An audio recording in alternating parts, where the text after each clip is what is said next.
Revolution Radio, freedomslips.com. You don't need to expect us. We're already here.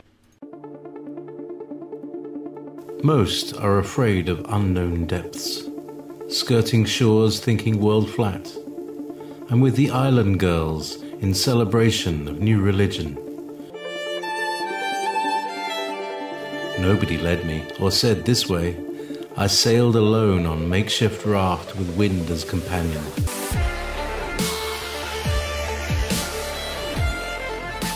Fate for deliverance, confidence enough to assess new disposition. Seekers of lost paradise may seem fools to those who never sought the other worlds. Welcome to Momentary Zen with Zen Garcia. Visit www.fallenangels.tv. You're listening to Revolution Radio.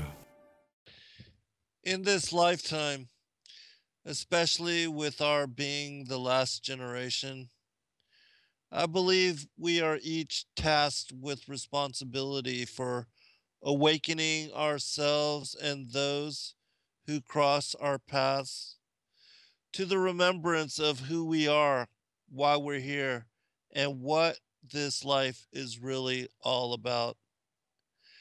Being born again has everything, in my opinion, to do with coming to this remembrance, as we are tasked as spiritual beings to be birthed into flesh embodiment and enveloped into a fallen world where we are surrounded by devils and demons.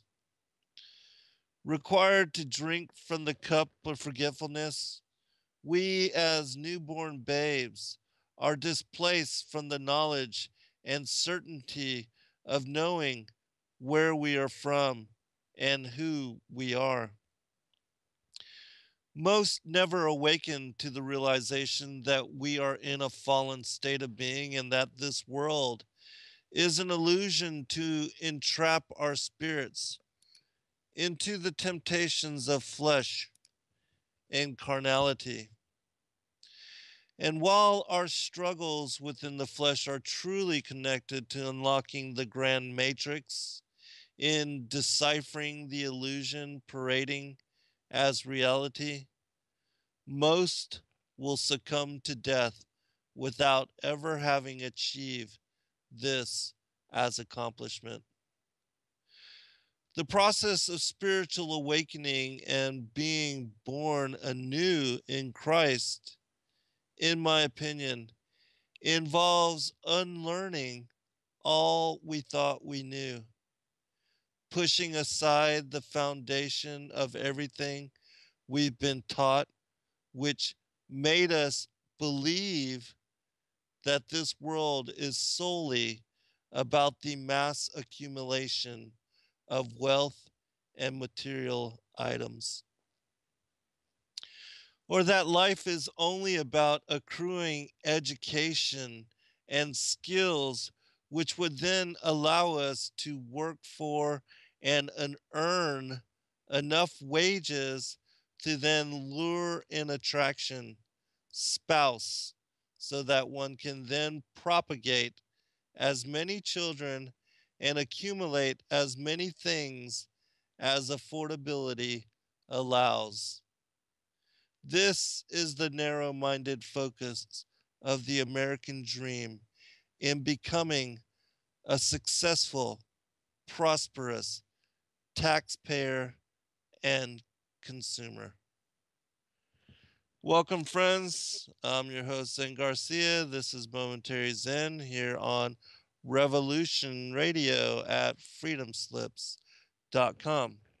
And I thank all of you for taking the time to join us this evening as we plunge headlong down into that rabbit hole and trying to make sense of this world and come to, as I said in the first portion segment of this, basically an article that is included in one of the chapters of what will be the next release, the newest book coming out which will be on the War in Heaven, which I hope to be done with within a couple weeks or so. And it is a break off from the release of my fourth book, Lucifer, Father of Cain, that I am currently rewriting and adding much material to.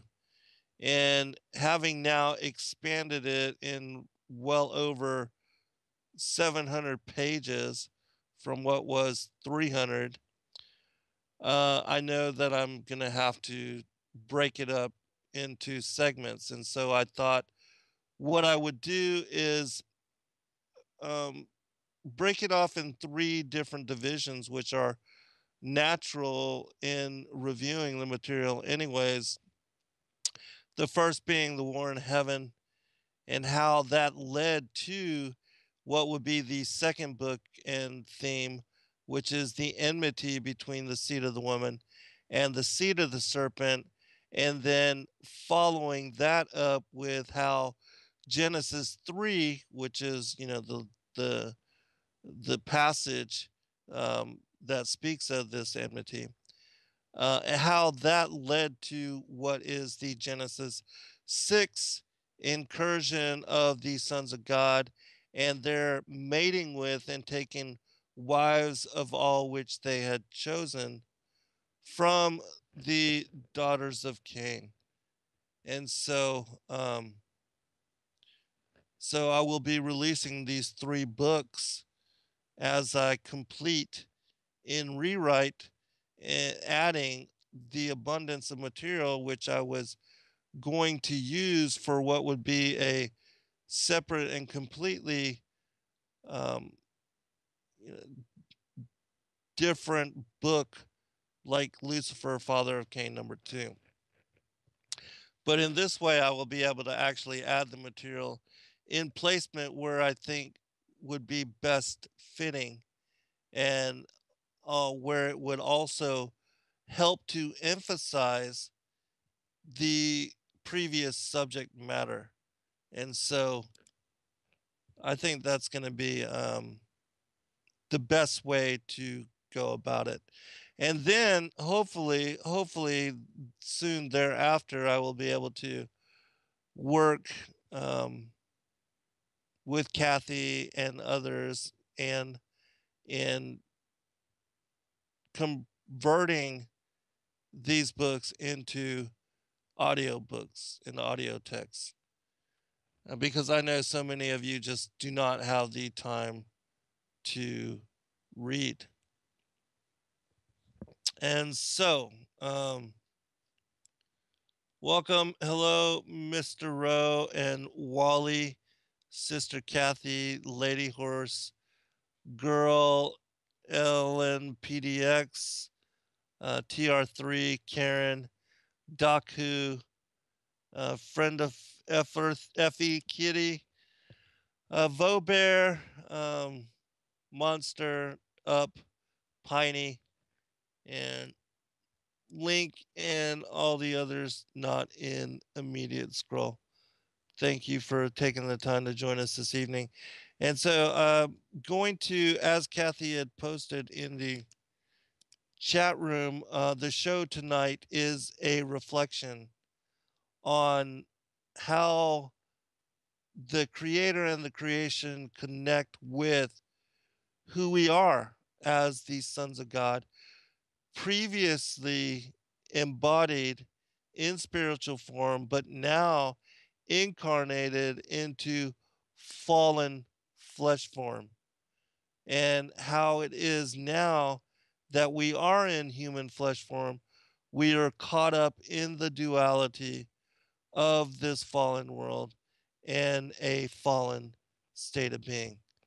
And so I'm going to be sharing some new passages from some of the new material that I have decided to interject into what is the rewrite of this next book, this new book, which the portion that I read as opening for tonight's show is a couple of paragraphs from that material.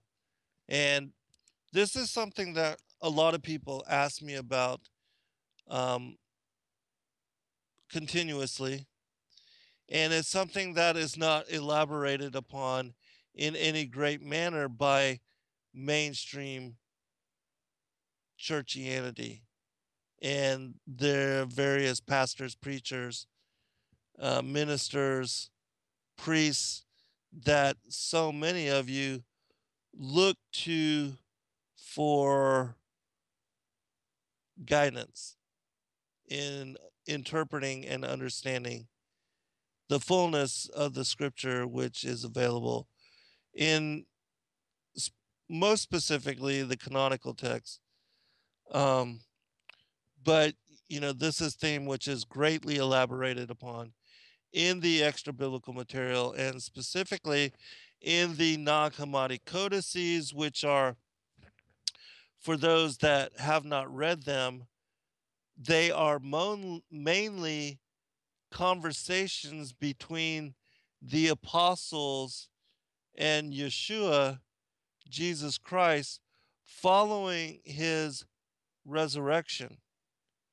During the 40 days which he is here after resurrection, before he ascends to the right hand of the Father. And that for those 40 days, Yeshua, rather than speaking in parable form, basically just lays it out and tells the apostles in straight story as to what happened, what occurred, and what it is they are interested in getting answer upon. Which is why so many individuals, in my opinion, as far as the mainstream church, uh, the many pastors and preachers, and again, those that so many people look to um, for interpretation on the scriptures, they're not able to grasp or understand that material because it is so very advanced as far as teaching. And most people can't even understand their Bibles, much less this, what is sold and also packaged as the secret teachings of Jesus, or at least the first book I ever read. It was called The Secret Teachings of Jesus, and it was from that material. And again, as I said, it is very advanced materials. And that's why, because most people don't understand it, they will then say that it is unbiblical or goes against Christian teachings.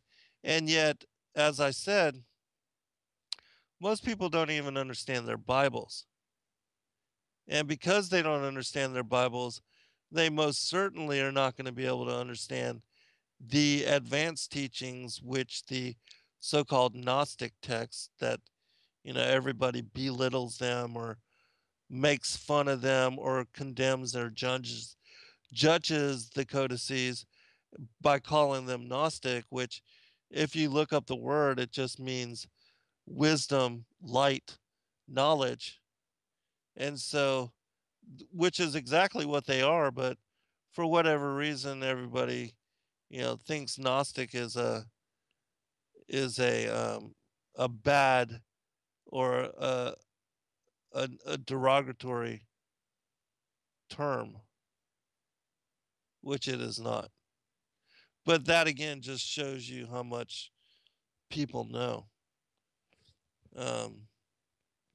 And so this evening, I'm going to share some of this material because it's important. And when you are able to grasp some of the things that I'm going to be sharing and talking about, it will also help you to, those of you that then will actually read the material, and specifically the Nag Hammadi codices, and also much of the apocryphal and pseudepigraphal texts, and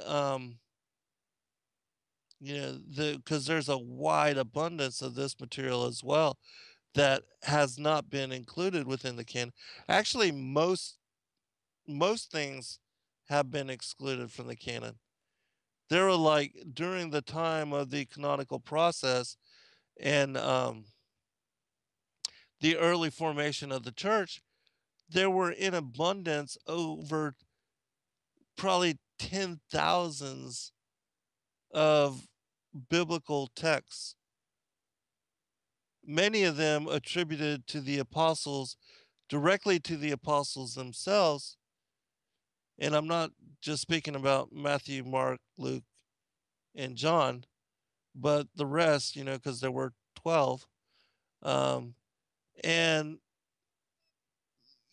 all of this material, for whatever reason, and again, it's my opinion that the canonical process and also those that take over the churches, because this is also always the way of it, that Satan rules from top down by taking over, infiltrating and taking over, and then in that way, basically decides the dictates of certain organizations, countries, peoples, ideologies, um, makes and corrupts and interprets all of that for his own benefit. And so, historically, when you look at truth and the dissemination of it, more often than not, what you have is the supposed leaders of church hiding truth, not trying to compile it and give it to you or to give you the fullness of it.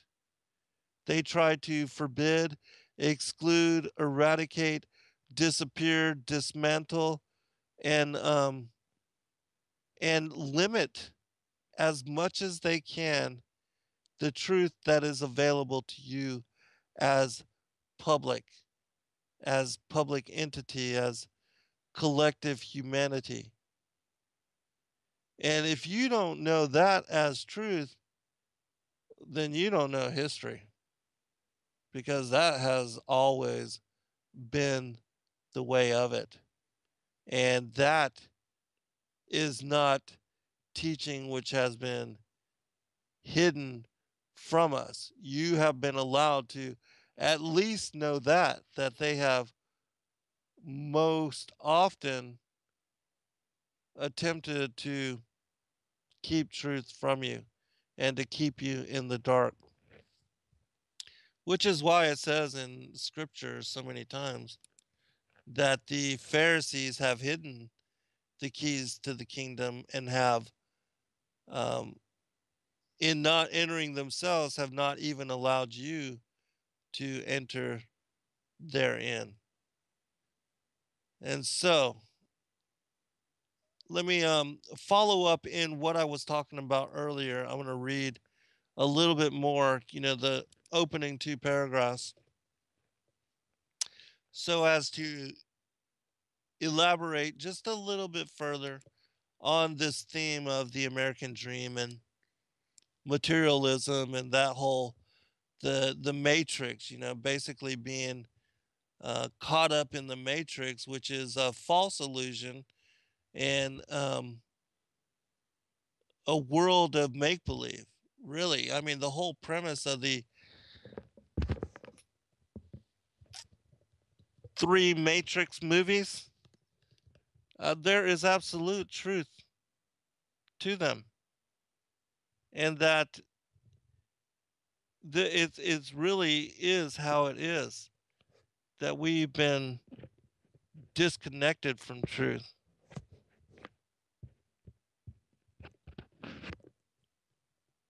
Sorry,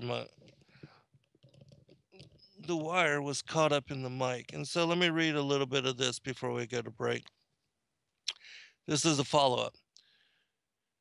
Most believe that adult responsibility entails providing for family and raising one's children in similar ideology. that being a good parent is all about teaching them and guiding them in career or path, which in the best manner then allows them to follow in one's footsteps in replicating as example what it means to be a good tax-paying citizen and worker bee of the matrix ideology. That the only thing that really matters before one succumbs to death and upon reaching this point is leaving a legacy of inheritance behind for our future posterity. Most will never reach a point of realization that all the things that we have come to cultural and societal agreement upon about what brings happiness and what fulfills spiritual yearning have been established by the powers that be and are based upon what they want us to focus upon in emphasis with our lives. Because in commentary, they want you to be a good slave. That's it. They don't want you to think for yourselves. They don't want you to be wise in knowledge or discernment or in understanding. They just want you to be good little cattle, good little sheeple. Stay in your lanes, keep your blinders on, and pay your taxes and support the whole agenda, which gives them power and authority to print the money and loan it to our government so that we then can pay taxes on keeping the interest down on the debt. Just be good little worker bees and, you know, dedicate yourself lifelong to the matrix. And then when you're 65 years old and old enough and worn out enough and tired enough to finally retire, you know, being worthless to the system of enslavement that they have basically tricked you to be allied and allegiance to for the entirety of your life, well, then you can then go on and enjoy the golden years. That's if you live that long. Of course, they never expected most of us to live that long, which is why they set it at that age in the first place. All right, continuing. Those referred to as the Illuminati, who serve their father the devil, have put into place a form of idolatry to sway us from ever beginning to pursue truth and the grander aspect of why we're here upon and in this world, which they can then lead us to greater understanding, as which then can lead us to greater understanding as to who we are and what all of this is really all about. You, I, all of us being made in the image of God were sent here truthfully for special assignment, purpose, and role. Awakening and being born again, in my opinion, has everything to do with understanding the larger reasons for recognizing such purpose. That life really is about fulfilling such meaning, especially with our being the final, the fig tree generation, alive here upon this plane and at this time. What assignment and what role one chooses to spend one time and focus in pursuing, we must each decide. However, my hope is that in bringing forth this message and understanding that you then will choose to, as in the example of our Lord and King, to God and each other in servicing the kingdom through love. That holiness and piety, wisdom and truth, knowledge and revelation are more connected to embracing service to one another than in competing with one another to see who can accumulate the most wealth and material things. That we should build our reward in heaven rather than trust in the facade of the material items we collect here upon the earth in the form of money and substance. Love, service, compassion, and caring for each other and one another is a part of the pact required of those who bear the cross in following our Lord and King. The declarations that I am making here with regard to who we truly are, why we are truly here, and what this is all truly about are just some of the questions we must ponder in fulfillment of our role and awakening to our being sons of God incarnated into flesh form. A real quick quote from 1 John. But as many as received him, to them gave he power to become the sons of God, even to them that believe on his name, which were born not of blood, nor of the will of the flesh, nor of the will of man, but of God. And we'll pick it up on the next side, on the other side. We'll be right back, everyone. All right, welcome back, everybody. I'm basically talking about in the first portion and segment of the show about remembrance and how it connects to awakening and recognition of who we truly are. And when I say who we truly are, I'm speaking specifically about our being angels caught up in flesh form, and that we had previously existed with the Father and the Son. And as scripture says, that they knew us formerly before even the foundations of the world. And the only way that they could have known us before the foundations of the world is if we existed with them before the foundations of the world, which is exactly what pre-existence is alluding to and is referencing. And so, and I'll share some specific passages a little bit later, which bring this forth from both the canonical and the extra biblical material. Because when you have this understanding, you will then see it interwoven into the fullness of the biblical narrative.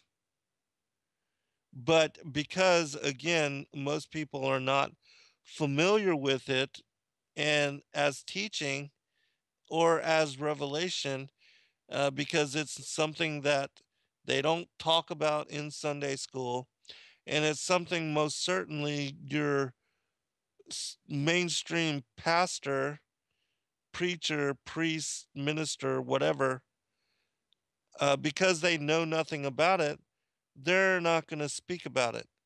And in not knowing anything about it, they're most certainly going to avoid all the passages and chapters and scriptures which connect with it and which can't be made sense of without this as understanding. And so, before going back into what I was reading, I want to share with you an interesting passage. It's on the formation of the child. And it's from a text called the Chronicles of Jeremiah, which I'm going to put a link for this in the chat room. So those of you that are wanting to can read it directly for yourselves or follow along with what I'm going to be reading from.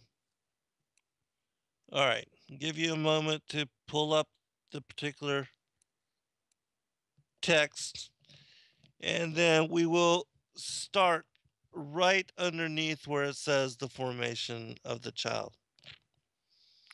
This will set premise for the whole ideology of preexistence. And for those that don't know, this will also help you to understand how it is that we are not our flesh bodies, that our flesh bodies are simply a vehicle for our spirit, and the suit of armor, so to speak, that we wear in going through this lifetime. And that flesh, our flesh, dust to dust, ashes to ashes, dust to dust. When we pass away, it's our spirits which will go on to either paradise or perdition.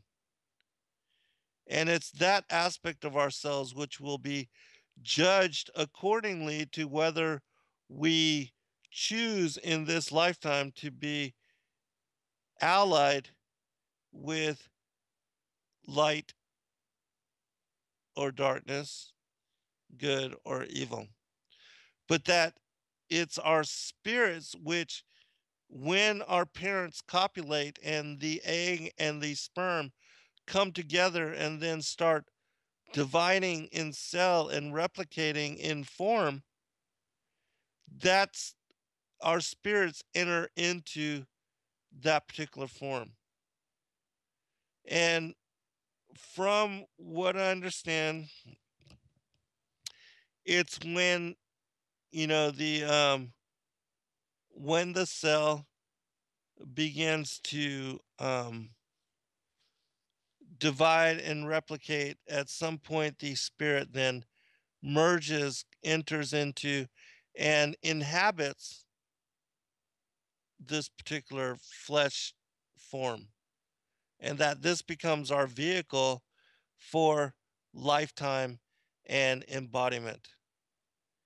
And so, just like with Adam, when he created, his body was created of the dust, but it was his spirit, the breath of life, which was blown into him, which then married his spirit with his flesh form.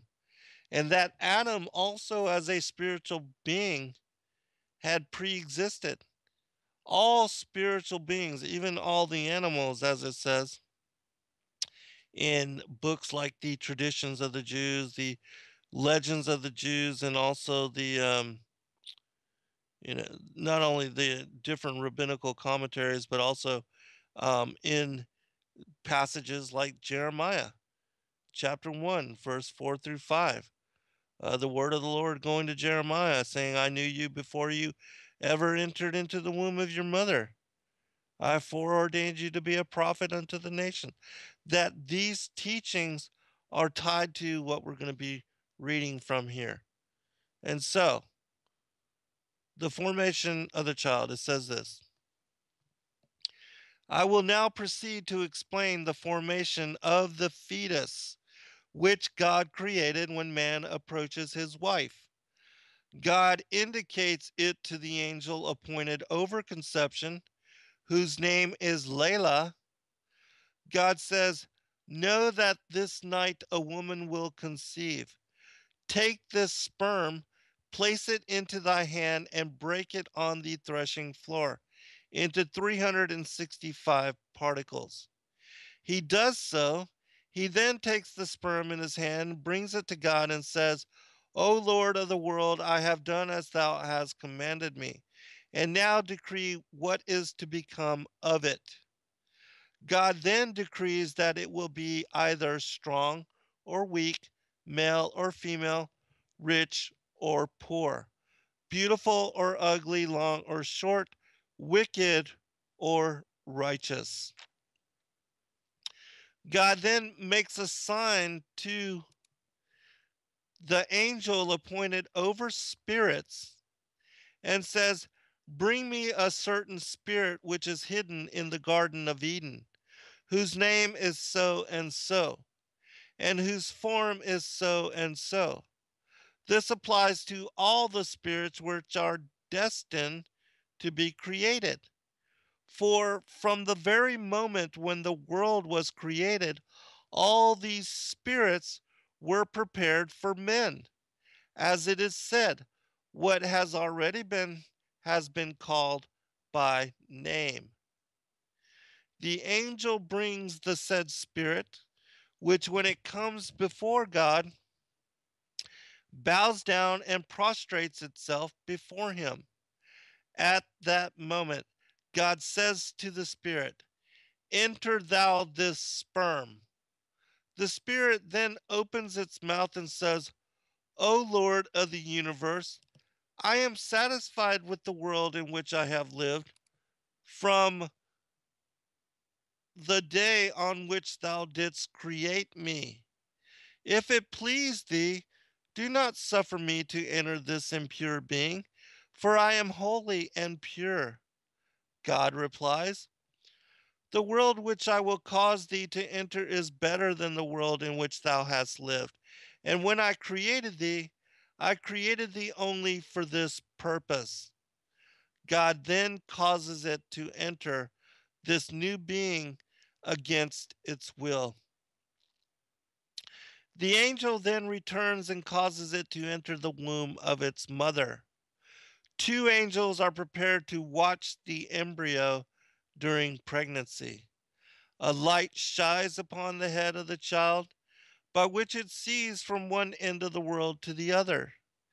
In the morning, the angel takes it, carries it into the Garden of Eden, and shows it the righteous men who sit there in glory with crowns on their heads. The angel then says to the soul, My child, dost thou know who sit there in glory with crowns on their heads? The angel then says to the soul, My child, dost thou know who these are? No, it replies. The angel then says, These people whom thou seest here were formed like thee in the womb of their mother. They went forth into the world and observed God's statutes. Therefore, they became worthy of this bliss. Know also that thou wilt at the end of thy days depart from the world, and if thou wilt be thought worthy to hearken unto the law and the commandments, then thou wilt be likewise worthy of sitting with these in the place where I showed thee. In the evening he carries it into Gehenna, and shows it the sinners whom the wicked angels beat with fiery staves. They cry, Woe, woe, but no mercy is shown them. The angel then sends to the soul, Dost thou know, my child, who these are that burn? No, it replies. The angel answers, These were of the same mean origin as thou art. They went forth to the world and did not observe the commandments and judgments of God. Therefore, they have come to this place of punishment. Know also, child, that thou must ultimately quit this world. The angel walks about with it from morning until evening and shows it every place which it is destined to tread, and the place where it will be buried. After this, he shows it the world of the good and the world of the wicked. And in the evening, he places it back again in the womb of its mother. God then encloses it within folded doors, as it is said, and he shut in the sea with doors until it burst forth from the womb and became free. It is further said, I will lay my words in thy mouth, and I will protect thee in the shadow of my hand. God then said, thus far shalt thou go and no further. And he sustains the child in the womb of its mother for 9 months.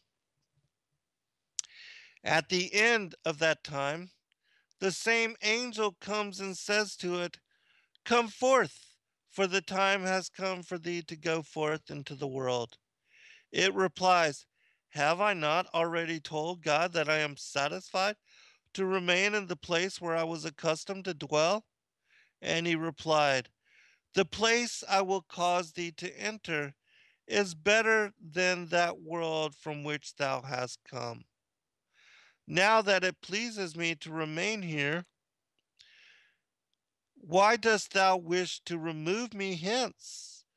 The angel replies, thou must know that thou wast formed in the womb of thy mother against thy will, and now know that against thy will thou wilt be born, and wilt come forth into the world.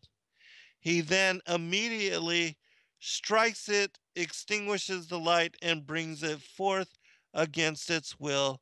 It then forgets whatever it had seen. As soon as it comes forth unto the world, it cries. All right, just a little bit more. And why does it cry? Because of the world it has left behind. For at that moment 7 new worlds are awaiting it. In the first world it is like unto a king after whose welfare all people ask. All desire to see it and embrace it and kiss it, because it is in the first year. In the second world it is like unto a swine which wallows in mire. A child does the same until it reaches 2 years. In the third world it is like unto a kid that skips and gambols about on the meadows. Thus the child skips about here and there until it is 5 years of age. In the fourth world it is like unto a horse which strides along haughtily. In the same way does a child walk along proud of his youth until he is 18 years old. In the fifth world he is like unto an ass upon whose shoulders burdens are placed. In the same manner burdens are heaped upon man's shoulders. He is given a wife by whom he begets children. He must wander to and fro in order to obtain food for them until he is about 40 years old. In the sixth stage he is like unto a dog, insolent and wandering about in all places for food, stealing and robbing in one place and enjoying it in another.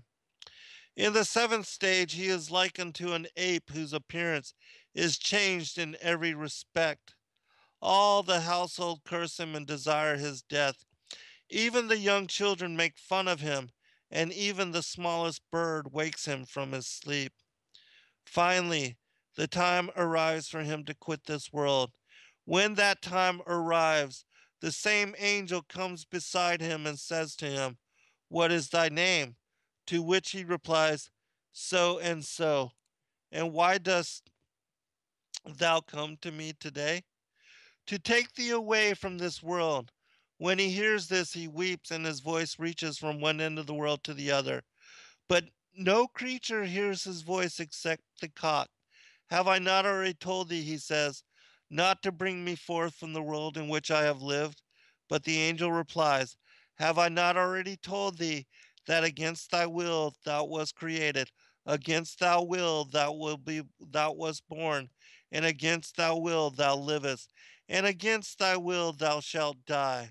Also against thy will thou art bound to render account and reckoning before him who said, and the world was made. All right, well, I'm going to stop there. And so, is not that very interesting? Which, when you understand again that we were here before entering into flesh, and that we pre existed with the Father and the Son, then it makes sense as to certain passages like Jacob I favored and Esau I hated, because those kind of things have to do with election and our pre existence. All right, so now I'm going to go back into what I was reading from before we went off on that small tangent. And it's basically about helping you to understand role, purpose, and mission, and that this is really what life is about. Even though they lie to us and they teach us that, it's all about getting a good education so that we can then make a lot of money and then attract a spouse, have children, and accumulate wealth and buy a whole bunch of stuff and buy a big house and a nice car and get a dog and a cat and and then fill that house with a bunch of stuff and take 1 week of vacation a year and slave for the rest of the year and pay your taxes and pay your bills and live according to the dreams and goals that they set forth for us, and uh, keeping us distracted and entertained with the carnal aspects of world. And that in doing so, they keep us and um, disconnected from our spiritual selves, our spiritual nature, and our recognition of who we are as angels caught up in flesh form. And that once you understand that you are angelic and that you are made in the image of God and that you are special in creation and in form, being made in the similitude and likeness of the Creator Himself, well, then you can then empower yourself to accomplish miracle and to perform task every day, which then examples to the world such empowerment and such understanding and such revelatory recognition. Because those that really understand who they are and why they're here and what all of this really is about, those are the people that are shaking up the world. Those are the people that use their influence to make grand difference, and that do not waste their time and their effort, nor allow themselves to be distracted, dissuaded, and led astray as to what's real and what is worthwhile for them to place their focus, their time, and their moment upon. And even though there are few, really very few, that have awakened to such revelation, those that have, those are the people that have throughout all ages, eras, and histories of humanity make grand difference. All right, we'll be right back. All right, welcome back, everybody, for second hour. Um, as far as the whole thing with the election, I personally believe that both candidates are owned, and that it has always been this way, and that we are simply given the illusion of choice, but that it really doesn't matter because they both would never have become candidates unless bowing down to the real powers that be.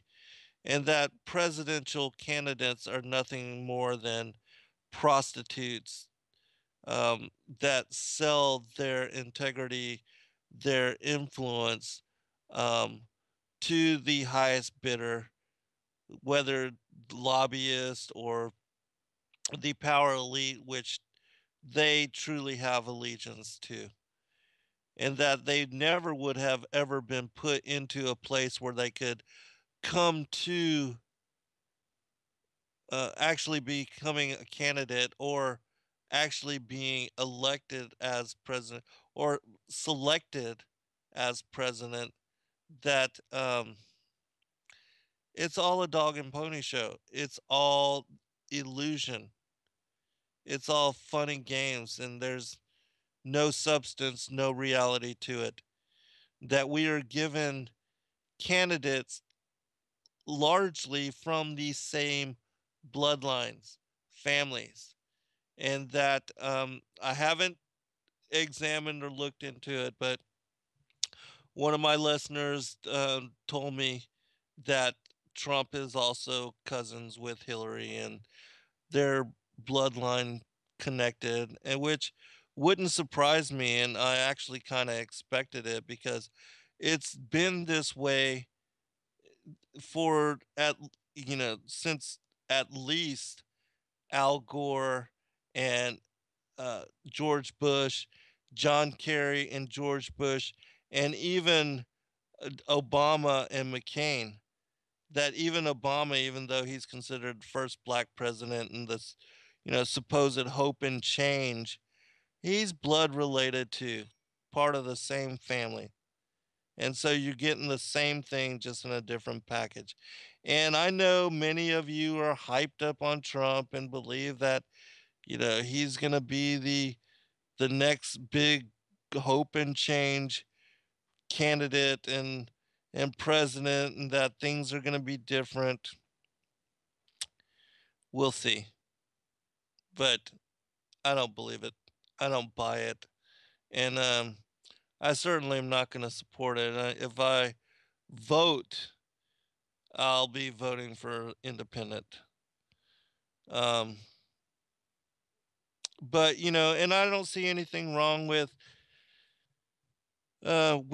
supporting our constitutional rights, and in believing idealistically in the whole thing of one vote, one person, one vote, and that our vote really matters, when I absolutely don't buy that or believe it in any way. The simple fact that we don't have paper ballots and that they can't be verified, and that the voting takes place on electronic voting machines. There's no way to verify that the actual vote is what the voting, as far as the tally of what votes should be. That ever since we've used electronic voting machines, there's been such huge discrepancies that there have been votes more, like in one county alone, there were more votes for Obama than there were people registered to vote in the entire county. I mean, how does that happen?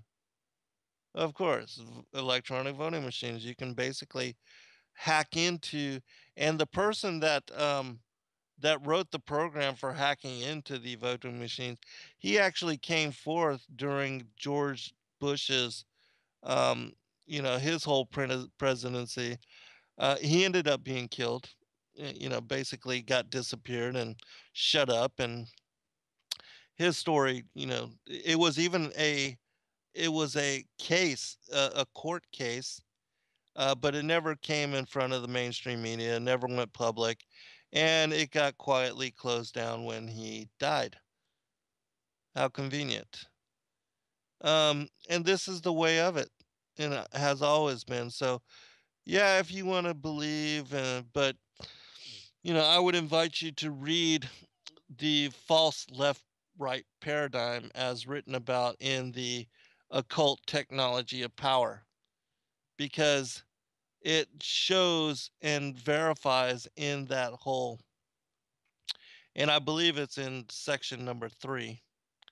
Um, but just reading and studying that, it shows you that it's all a false illusion, that the candidates, the presidents, they're just puppets on a string. They're just the show horses that run the race. Uh, but behind the scenes, the owners of the horses and those that pull the strings, the marionettes, that's the real power, the eyes behind the mask. And those people don't get elected or are even known to us. And so, yeah, if you want to buy into it and have hope for a short time till your bubble is bursted after whoever gets into office and then basically breaks all their campaign promises and all the things that they promised to do and said that they would do when they get into office. They'll do the exact opposite as every president has and continue to support an agenda which decimates the Constitution and eradicates civil liberties and further um, grotesquely expands the powers of police state measures and homeland tyranny and torture, indefinite detention, um, enemy combatant status, military tribunal systems, further spying on American citizens, eradication of public privacy, um, institution of guilty until proven innocent. I mean, it's just going to be more of the same. So, but, you know, I don't blame any of you for exercising your constitutional rights and in believing idealistically and hope and change. It's just, I woke up to the party a long time ago, and I'm not um, I'm not mindless anymore, and so it's hard for me to get caught up in the illusion and to buy into the absurdity of it. And I'm not trying to be, I'm not trying to rain on your parade or to deflate your hope. I'm just telling you what is, you know. All right. We had a question from Piney in the chat room. So let me get to this question first, and then I'm going to go back into what I was going to read from before we went to break on empowering you to your spiritual role and mission for being here. All right, Piney asks, if you get a chance tonight, could you talk some about the gifts of the Spirit? From what I've seen here lately, many folks seem confused about this, such as declaring their ability to channel spirits, lucid dream, and other psychic experiences as their gifts. And yeah, it seems to me that there are a lot of people that in this day and age. And I do believe that we are seeing this because we are the fig tree generation. And that because of this, a lot of people are being stood up and granted spiritual insight and spiritual gifts, which we simply just do not understand. And that a lot of this is being connected to occultism and to paganism and um and I think, that when it comes to like playing with tarot cards or playing with the Ouija board, that most certainly those things are obviously um occult and new age and such and demonic. But that, like these different people that are able to, for whatever reason, to be able to speak to spirits that have gone on. Now, I know that, a lot of people don't believe or buy into any of that. And I personally have never had direct experience with any of those individuals. But it certainly seems like there are people that have this as gift and that are just regular normal people. They're not into occultism, they're not performing black magic rituals, they're not voodoo priestesses. um, they're just normal people, and yet for whatever reason they are, have this capacity. Same thing with lucid dreaming, because I myself am a lucid dreamer, and that often I wake up in my dreams and am able to communicate with spirit in dreaming. And that's just something that has been part of who I am for a very long time. Since very early on in my life, um, I've had this as ability. And so, others that are being led in spiritual revelation, discernment in different ways, whatever that may be, who are we to judge if the Most High wants to empower people in certain aspect with certain gifts in certain ways, which we may not understand and which we may, or the world, most of the world may believe as being unbiblical. It, to me, it's the same thing as, the judgment and condemnation of all these ancient texts, like the Nag Hammadi codices, like the Dead Sea Scrolls, like the Book of Enoch, the Book of Jasher, the Book of Jubilees, whatever, all these many texts that have been written throughout the generations of humanity that, in my opinion, and people don't even read them, and yet they just try to judge a book by its cover, without even knowing. And so, just like these people when they're gifts, how do we know? Unless you um, get to know the person, get to know their story, know what they're involved in, what they are into, and then can then decide.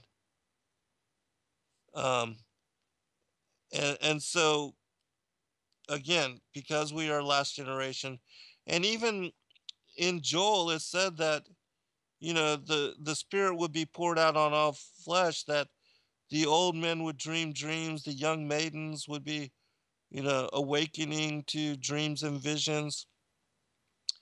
And so it's my opinion that a lot of people are receiving visions and messages and understanding and instantaneous knowing, and that there are many here that in this day and age that are of the elect and that are being stood up in such manner. And so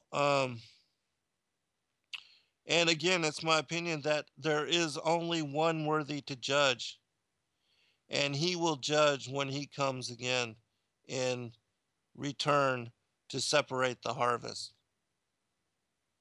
But that all of us here in human flesh form and in fallen state and fallen way of being, we all fall short, and that none of us are worthy to condemn and judge each other in hate, but that we are to love one another, even that of our enemies, that those that are truly of Christ, that we are to love one another. And so, um, I could only wish that people would embrace each other in fellowship, even if you have differences, even if you don't understand certain subject matter or certain topics, and even if you don't see eye to eye, but that you still open your heart in compassion and empathy to love each other in the fellowship of Christ as example to us and as we are commanded to do by the Ten Commandments, the law. And so, anyways, we're going to run out of time here, so I want to finish up with what I wanted to cover in this final segment. And so let me set this as premise. And then if you have comment or if you have question or something you want to share, you can put it in the chat room. Kathy will make sure that I take recognition of it. All right. This is also a part of my new book. My role and purpose for this lifetime is to encourage each one of you to remember who you are and why you're here. My prayer and example is that you, in coming to such remembrance, embrace the power of such knowledge in fullness and use its influence to make a lasting impact upon the world for not just the benefit of one's children, but all children as worldwide collective. The implications of remembrance have and has everything to do with whether or not you will accept responsibility for being a son of God, an angel hosted in human form, and whether you will live up to the sacred vow made in coming to the earth in special election. This knowledge has everything to do with discernment, which can truly lead one to fulfill the responsibilities one has for having come into this world and at this time. Whether you will use what time you have remaining to walk the narrow way and to encourage others to also do the same is now totally up to you. Having read this, you can no longer claim ignorance. Will you choose in this moment and those going forth to chart a purpose that includes awakening self and others? Many seek the answers which you are now privy to hold, secrets which you are blessed to know. The world is such that it is the blind leading the blind. Even those whom are in position of authority to lead others to revelation of truth have, in my opinion, little understanding of what truth really is or what remembrance is really all about. More pastors, preachers, ministers, and teachers are more concerned about prosperity and how to achieve it than sanctification. And though I myself do not proclaim to know all the answers and do not profess to hold all the keys to the kingdom, that is why I implore others to always doubt all that I say, as well as anyone who claims to have all of the understandings. I do, however, know that without a doubt the Father and the Son have awakened me to remembrance, and as such have commissioned me to do the same for others. All right, we'll be right back for final segment.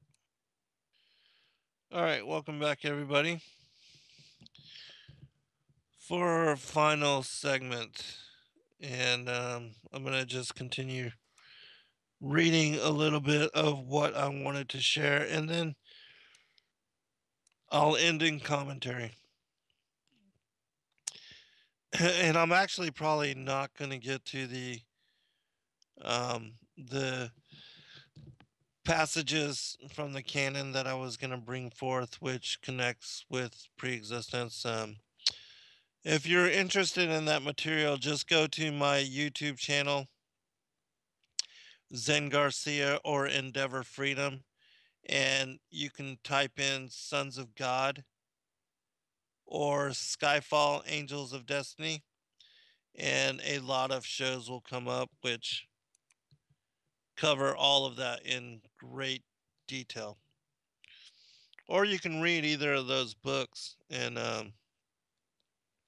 have all of the literature from both the canon and the extra biblical material, which connects to pre-existence, predestination, and our being angels, uh,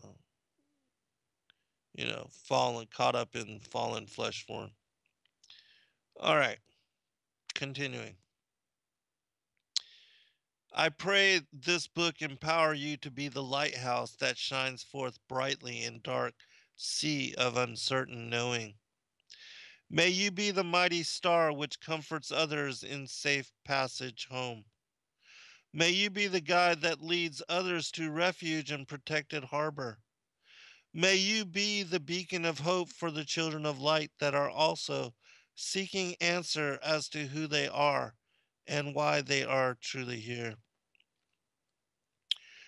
We must do for the lost what Christ did for us.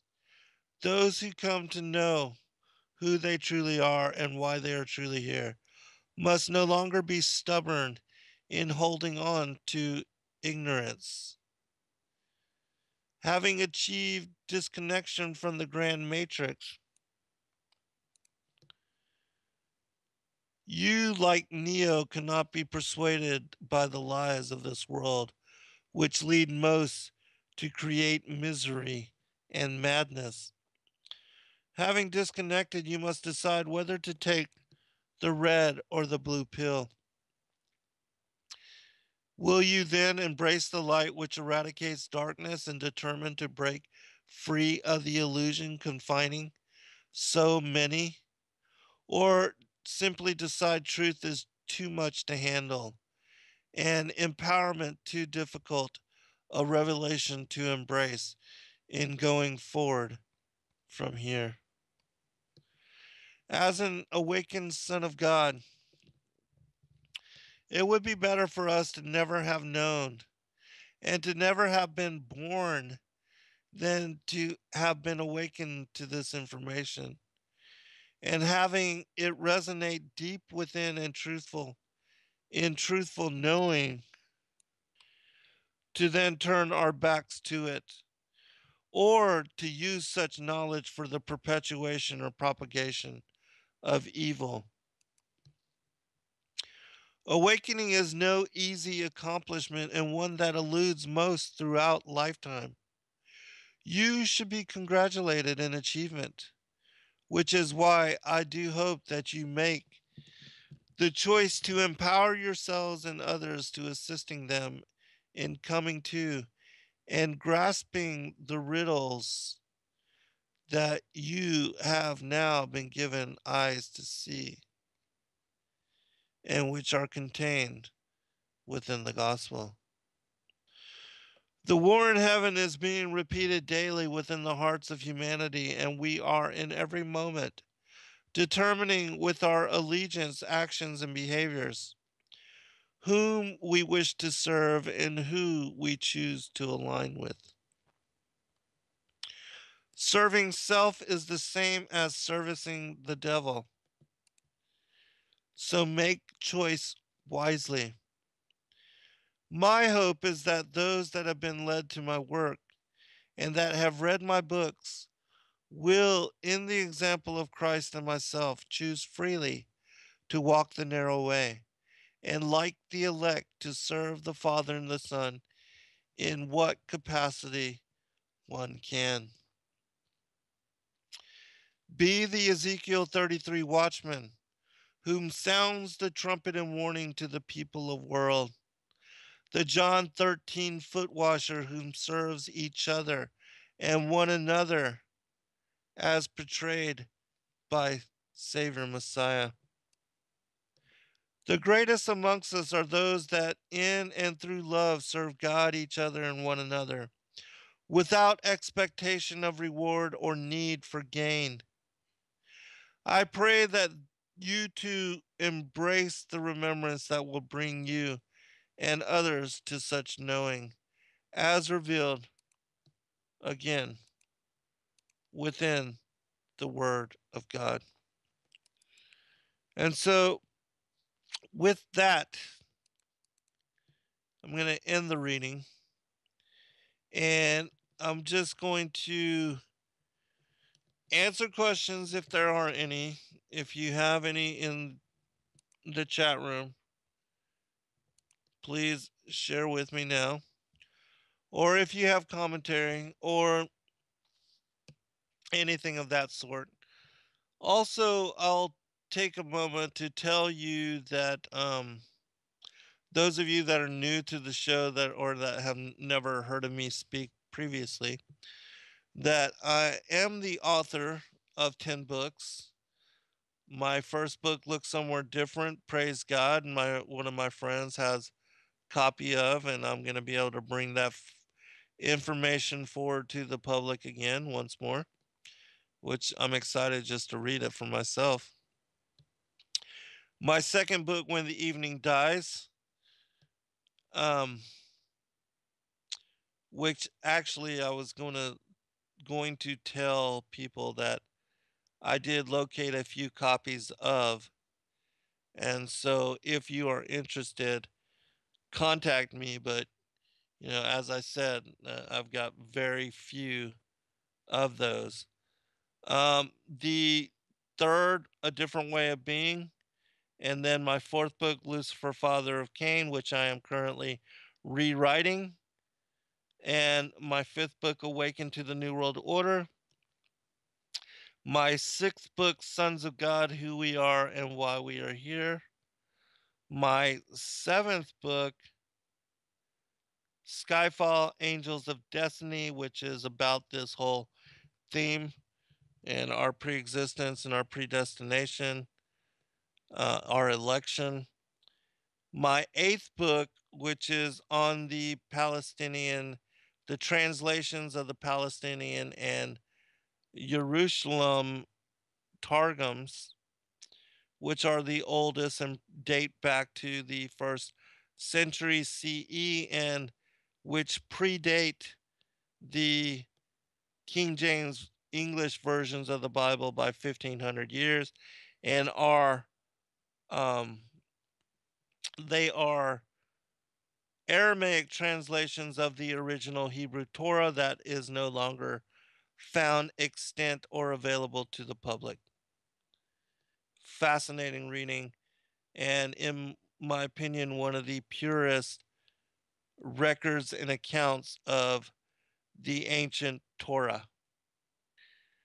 And then my ninth book is The Flat Earth as Key to Decrypt the Book of Enoch. My 10th book is The Firmament Vaulted Dome of the Earth. The next book I will release will be The War in Heaven, something along that line, or The Angel Wars, something of that nature.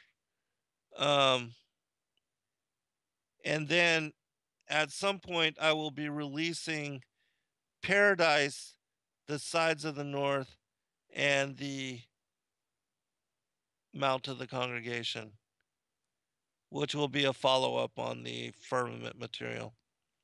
That portion which I had to split off. And also for those that have been waiting for and wanting to purchase the firmament in hardback form, they are not letting me publish it with as many pages as it has. That I have to either reduce the book, which means taking out some material that's already in it in order to release it in hardback form, or I'm going to have to wait until I finish the Paradise material and then split off some of the current book and place it with that material and then publish the hardback in 2 editions. But right now, it's too thick and they won't allow me to publish it in current format, so I'm not able to release it in hardback, and so that's why I'm not been able to send those of you that are interested in the hardback copies, which in my opinion are very much superior and well worth the added $10 which I charged for hardback copies. That's the only difference. And for those that have never seen the hardback editions of my books, they're truly beautiful. And they're, like I said, they're well worth the extra $10 or $12, depending on whether you order from me or through Lulu.com or Amazon.com. They last, as far as you know how you, when you read a book over and over, you open the front cover and it gets bent and warped. Well, the hardbacks don't do that, and they hold their form a lot better, and they stay in pristine condition for a lot longer.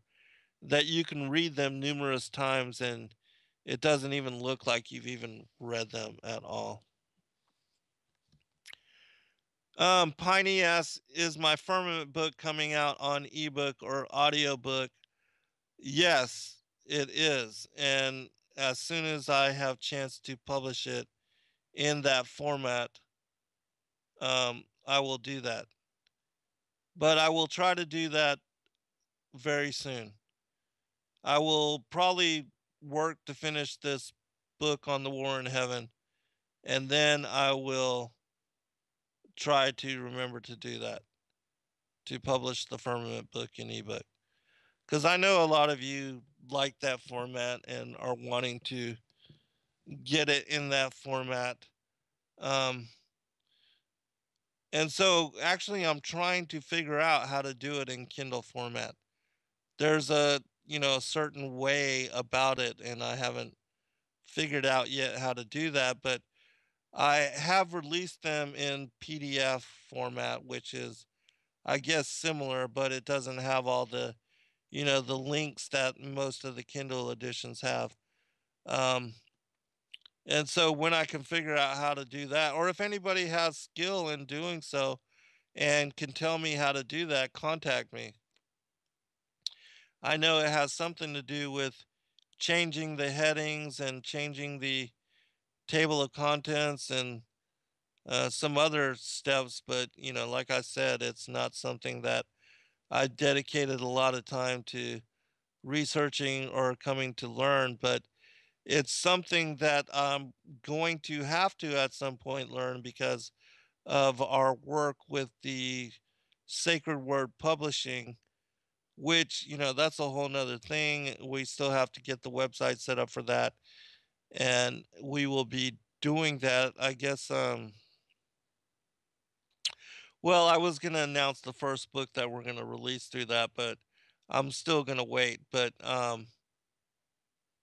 it's going to be a fascinating book, and it's something that people are spending hundreds of dollars now to get copies of when they are even available.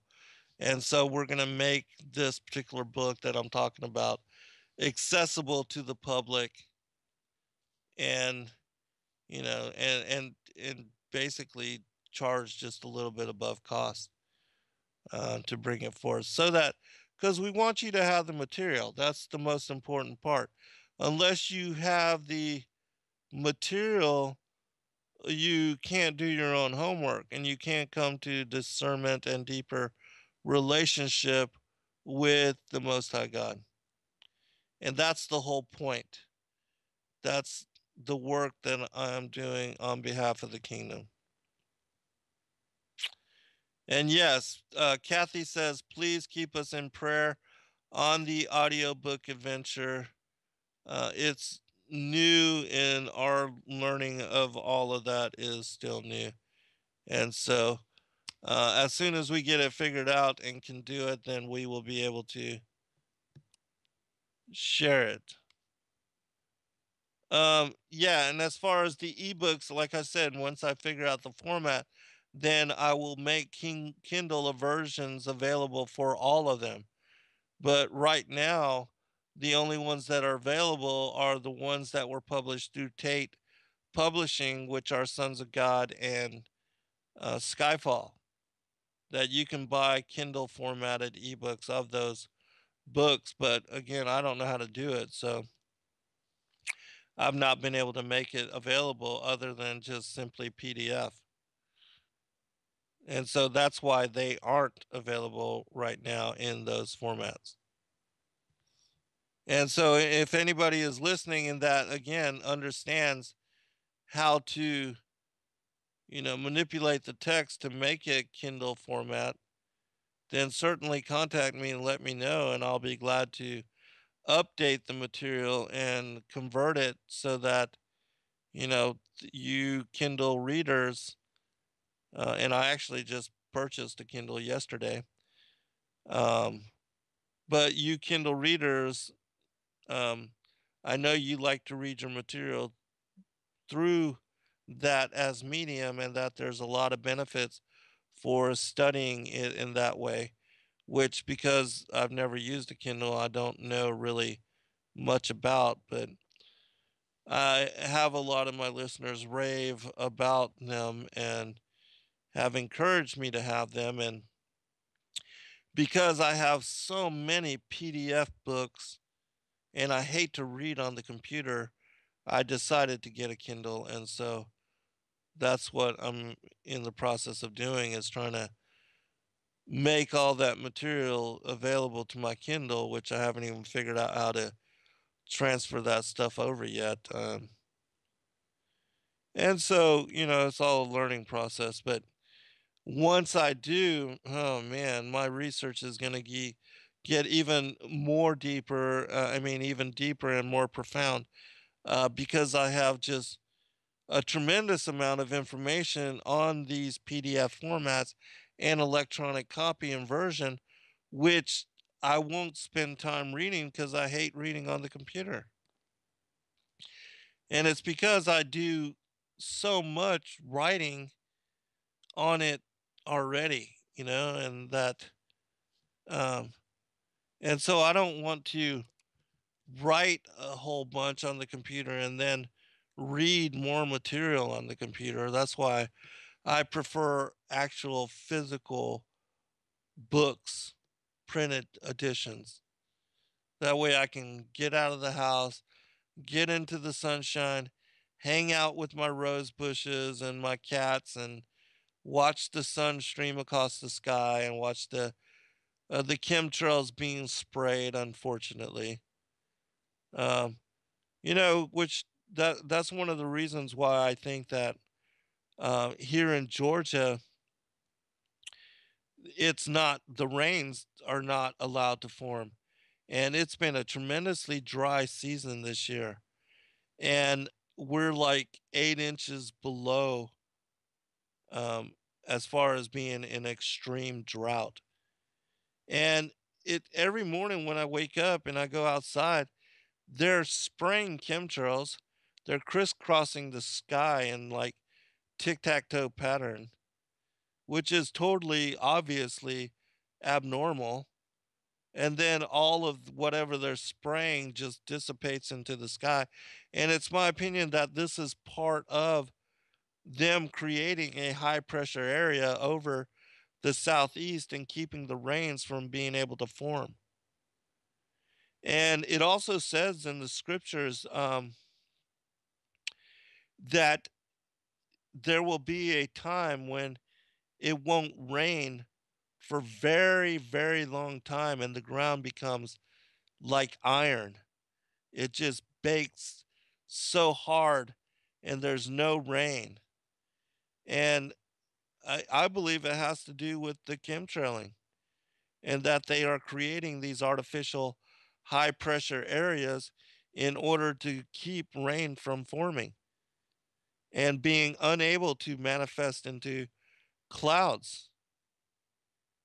And those of you that live in the Atlanta area, take a look up at the sky every morning, like 9 or 10 o'clock in the morning before the afternoon, because this is exactly what they're doing on a daily basis.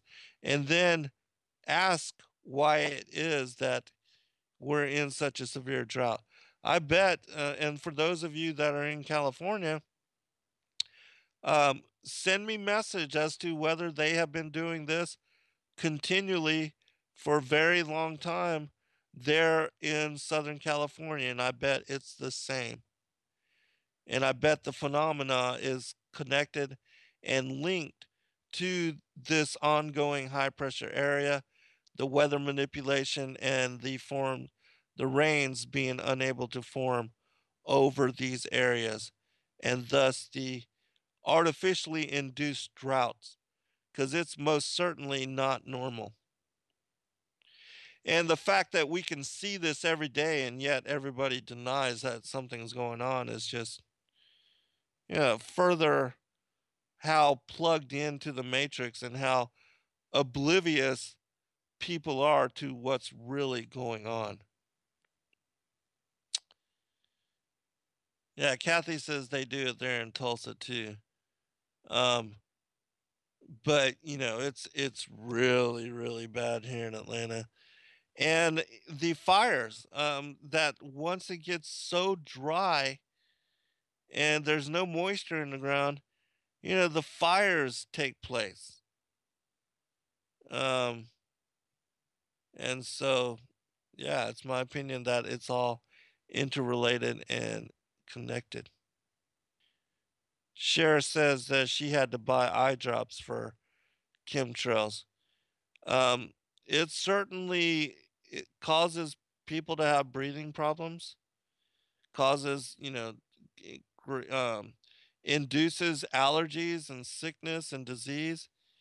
And I used to think that, because they used to do all this before the rains came, and the rains would then carry it to the ground, and then it would dissipate into vapor, and people would breathe all this in and get sick.